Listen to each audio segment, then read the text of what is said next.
Hello বন্ধুরা, কেমন আছো বলো? আমি তো ভীষণ ভালো আছি। আজকে চলে গেছিলাম দিদিবাড়িতে। দিদিবাড়িতে ছিল আজকে রক্ষা কালী মায়ের পূজা, তো সেই উপলক্ষে কালকে চলে গিয়েছিলাম। তো দেখো কি সুন্দর,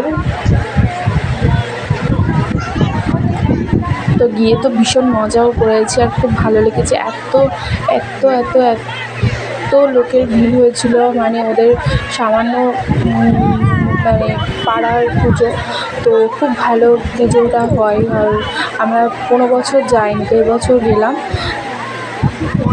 আর আমি তো চারিদিক ভিডিও বানাতে শুরু করছি না, সবাই দেখছিলো যে বাবা কী করছে, তো আমিও নিজেকে একটু তুলে নিলাম।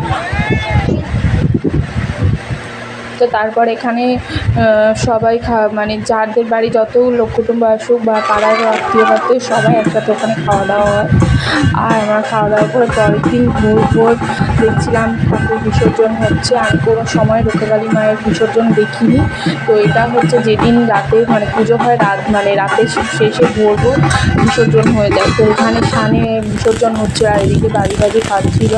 তো তখন ভোরবেলা কীভাবে মানে বিসর্জন হচ্ছিলো তো দেখছিলাম। তো এভাবে হচ্ছে বিসর্জনটা হয় এখানে।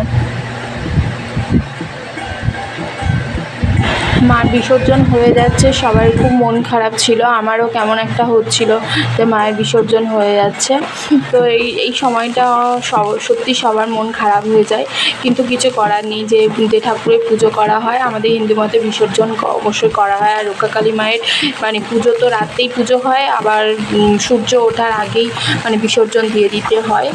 তো আর একে অপরের পাশে থাকার চেষ্টা করো, অবশ্যই পাশে পাবে। মা তুমি আবার এসো।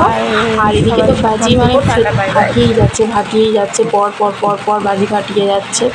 তো তারপর মাকে বিসর্জন দিল সবাই।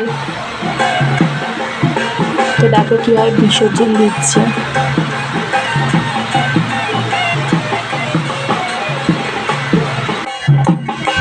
তো বন্ধুরা, টাটা, ভালো থেকো, সুস্থ থেকো।